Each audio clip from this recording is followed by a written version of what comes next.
Pinupuri ka namin, O Diyos, Ama, Anak, at Espiritu Santo.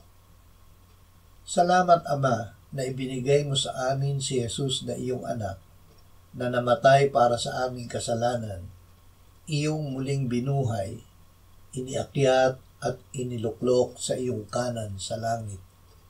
Salamat na ibinigay mo sa amin ang iyong banal na Espiritu, at sa pamamagitan niya ay ibinuhos mo ang iyong pag-ibig sa aming puso. Ama, ang iyong kapangyarihan ay hindi masusukat. Tanging ikaw ang kailangan namin. Sa iyo lamang naghihintay ng tahimik ang aming kaluluwa. Lumalapit at nagkukubli kami sa iyo na aming malaking bato, kaligtasan at hindi matitinag na muog. Salamat na dahil ikaw ay tapat, kami ay iyong tinanggap kay Jesus, ang iyong anak na minamahal. Amen.